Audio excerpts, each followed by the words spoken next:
दोस्तों, इस नए वीडियो में आज हम चर्चा करेंगे किस टॉपिक पे? ओल्ड पेंशन स्कीम के संबंध में। सरकार को ओल्ड पेंशन स्कीम क्यों दे देना चाहिए? यूपीएस के चक्कर में या एनपीएस के चक्कर में ना पड़ते हुए, इसे एक राजनीतिक मुद्दा नहीं बनाते हुए हमें ओपीएस दे दिया जाना चाहिए। क्यों? चलिए इसकी बात करते हैं। 10 रुपये का इन्वेस्टमेंट, सिर्फ 10 रुपये का इन्वेस्टमेंट अगर 1 साल के लिए कोई करता है मिनिमम 12% के इंटरेस्ट पे, मतलब एसआईपी के रेट पे, तो 128 रुपये का उससे ग्रोथ मिलता है 1 साल में। मिनिमम 12% का। मैं 10 रुपये को पकड़ रहा हूँ तो ऐसा नहीं कि 10 रुपये 128 रुपये, बल्क इन्वेस्टमेंट के हिसाब से ऐसी बातें की जाती है जिसका ग्रोथ मिलता है हमें। तो अगर उस केस में हम देखें तो क्या होता है, 10 रुपये बदल जाता है 128 रुपये में। उस तो 10 रुपये का 128 रुपये, मतलब जो हमारा डिडक्शन कट रहा है उसके हिसाब से मैं 10 रुपये 18 रुपये सभी पे बना रहा हूँ। जरा गौर से देखिए जी। और अगर वहीं पर हम 18 रुपये का कैलकुलेशन करते हैं तो वो 231 रुपये सेम टेन्योर में हो जाता है। यानी एक 18 रुपये कन्वर्ट होकर 231 रुपये में कन्वर्ट हो गया। ये सारे इन्वेस्टमेंट क्यों हैं? क्योंकि अभी आपका 14 रुपये सरकार कर रही है, 10 रुपये आप कर रहे हो, और उसके बाद ये ग्रोथ 28 रुपये पे भी जाने वाला है कि 28 रुपये कितने रुपये में कन्वर्ट हो जाता है, हम ये भी देखेंगे। क्योंकि उस हिसाब से हमें अनुमान लगेगा कि सरकार जो कह रही है कि हमें ओपीएस नहीं मिल सकता, क्यों नहीं मिल सकता ओपीएस? इसका एक सिंपल कैलकुलेशन है। बर्डन इस बात का नहीं बन रहा है कि आप हमें ओल्ड पेंशन देंगे, बर्डन इस बात का बन रहा है कि आप 25-30 साल तक 28.5 रुपया हमारे लिए एकुमुलेट करके रखेंगे, जिसका कोई लेखा जोखा मोर और लेस नहीं रहने वाला है। और क्या कैलकुलेशन है इसकी हम चर्चा विस्तार से करेंगे। थोड़ा सा समय लेंगे लेकिन चर्चा हम इसकी विस्तार से करेंगे। अब हम देखते हैं कि अगर वहीं पे 28 रुपया का हम इन्वेस्टमेंट करें तो क्या होता है। 28 रुपया बन जाता है 359 रुपी, टेन्योर 1 ईयर ओनली, 12% का एसआईपी रेट, और वो 28 रुपया कन्वर्ट होकर कितना हो गया 359 रुपीज़ सिर्फ 1 साल में। तो और उसी को अगर हम 25 साल की इन्वेस्ट करेंगे, अगर हम देखें 25 साल की, तो इतना बड़ा राशि 53,134 रुपीज़ हो जा रहा है, वही आपका 28 रुपया 25 साल के इन्वेस्टमेंट के लिए। चलिए और एक स्लाइड देखते हैं आगे, उसके हिसाब से अनुमान लगाते हैं कि क्या कैसे कैलकुलेशंस में रहता है, वो भी हम देख लेते हैं। अगर मैं 5,000 रुपये इन्वेस्ट करूँ, क्यों 5,000 का, तो 94,88,175 रुपया 12% की दर से होता है, यानी ऑलमोस्ट 1 CR के आसपास हो जाता है। क्यों 5,000 रुपया? उसके रीज़न है। मान लीजिए आज 18,000 का मिनिमम बेसिक है, वो 35,000 हो जाता है, तो मान लीजिए आप 3,500 रुपीज़ भर रहे हैं, उसमें गवर्नमेंट वगैरह भी ऐड करती है, और वो मोर और लेस एवरेज 5,000 पर एम्प्लॉय पकड़ते हैं। मिनिमम अभी 5,000 पर एम्प्लॉय के हिसाब से अगर जमा होता है तो 98 लाख से 1 करोड़ के बीच में स्टेट और सेंट्रल गवर्नमेंट के टोटल एम्प्लॉय है, यानी 5,000 करोड़ रुपीज़ पर मंथ सरकार के खाते में जमा होगा, जिसका इन्वेस्टमेंट बल्क अमाउंट के रूप में किया जाएगा, जिसके बेस पे पेंशन लेना है।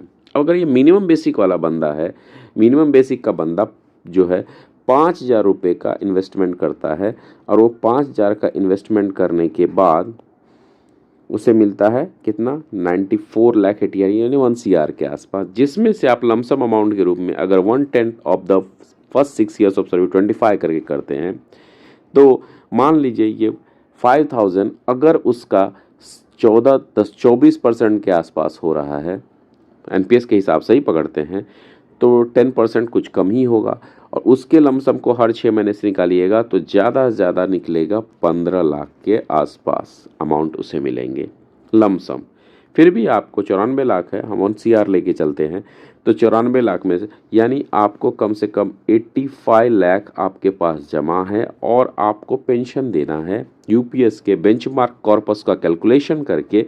और उस बेंचमार्क कॉर्पस के कैलकुलेशन के हिसाब से अगर इसे देंगे, और अगर और 20 साल की सर्विस को आप जोड़ ले, चले 20 साल की और सर्विस को हम जोड़ लेते हैं, 20 ईयर्स और सर्विस करेगा, ये 10 साल सर्विस कर चुका है, तो अगर उसका हम 70 से 80 हज़ार का भी बेसिक पकड़े तो उस हिसाब से उसे कितने होंगे, 35,000 डीए वगैरह के साथ जोड़ के, या 40,000 के आसपास उसे पेंशन मिलेंगे। 20 साल भी अगर वो पेंशन लेता है, मान लीजिए 40,000 पेंशन के हिसाब से अगर वो 20 साल भी पेंशन ले, तो भी आप देख लीजिए कितना पेंशन, वो टोटल कितना पेंशन लेता है। वो अगर आप देखेंगे तो 4.8 इंटू 20, 20 चौके 80 लाख और 16, यानी 96 लाख के आसपास में पेंशन वो लेता है। 96 लाख, जमा कितने थे?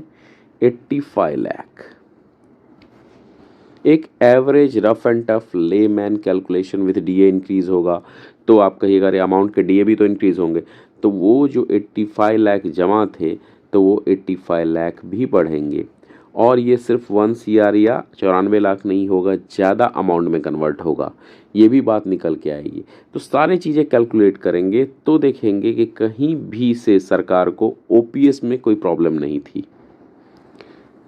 यहाँ अगर हम 10,000 की बात करें तो 10,000 में देखिए, 10,000 में 25 साल 12% का 1,89,00,000, यानी लगभग 2 CR के आसपास। और बहुत बड़ा 5,000 वाले में और 10,000 वाले में पेंशन का फ़र्क नहीं आ जाएगा। पेंशन के अमाउंट लगभग बहुत कम का मार्जिन का, लेकिन यहाँ पे कितना आ रहा है निकल के? 2 करोड़ रुपए का फ़र्क आ जा रहा है। आगे चलते हैं, अगर इसको देखिएगा 15,000 के लिए, तो 15,000 का देख लीजिए सेम सब कुछ, और उस स्थिति में 2,84,64,000 के आसपास। बाकी चीज़ें सेम है, बाकी चीज़ें सेम है उस हिसाब से। इस स्थिति को देखते हुए अगर देखा जाए तो क्या होना चाहिए? ओपीएस दिया जाए, आप चाहें तो 10% का डिडक्शन जारी रखिए, आप सारे 18% के कॉर्पस को हमारे साथ ना देते हुए आप हमसे 10% का डिडक्शन जारी रखिए। अगर 10% का डिडक्शन आप हमारा जारी रखते हैं तो उस स्थिति में आपको बर्डन नहीं होता है, बल्कि हम आपको 10% का सहयोग करेंगे वित्तीय व्यवस्था में।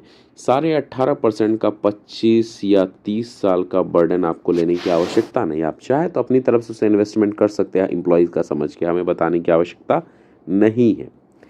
ये सॉरी 10% आपको इतना ग्रोथ देगा कि आपको ओपीएस देने में किसी प्रकार की समस्या नहीं आएगी।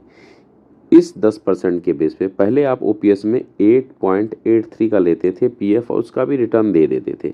अभी आप अगर 10% का ले रहे हैं तो 10% का लीजिए, पीएफ विड्रॉल भी आप दे सकते हैं, और बाकी सुविधाएं भी ओपीएस के जैसे दे सकते हैं। और एक कॉमन फैक्टर है, आज के डेट के एम्प्लॉय कहाँ देखते हैं कि 80, 90 या 100 साल जिंदा रहते हैं, तो उस स्थिति की कंडीशन से भी सरकार फ्री है। तो अगर देखा जाए तो कहीं ना कहीं ओपीएस अगर देखा जाए तो सरकार के हित में है, ना कि एनपीएस या यूपीएस। राजनीतिक दृष्टिकोण से भी हित में नहीं है, पर पता नहीं किस प्रकार के अर्थशास्त्री ये कह बर्डन ही बनेगा बाकी चीज़ों को छोड़ के। अलग बात है उन्हें किसी प्रकार के समिति में आना होगा, किसी प्रकार के पद की आवश्यकता होगी तभी। मेरा तो व्यक्तिगत मानना है कि अगर वो 10% का अमाउंट लेते रहे और ओपीएस पुराना कंप्लीट दे देती है, उसके बावजूद भी सरकार के ऊपर वित्तीय बोझ नहीं आने वाला है। और बताते चले, जब आप ओपीएस दे रहे थे तब भी आप पूरी दुनिया में 32वें रैंक पे थे वर्स्ट पेंशन देने के मामले में। यानी पूरी दुनिया में अगर बहुत सारे कंट्री पेंशन दे रहे थे तो आप 32वें स्थान पे थे, यानी आप अच्छे स्थान पे नहीं थे।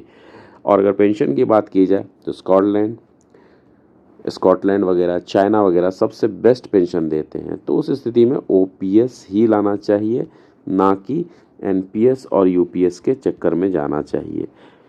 चलिए देखते हैं क्या होता है। वीडियो अच्छा लगे तो लाइक शेयर सब्सक्राइब करिए। धन्यवाद दोस्तों।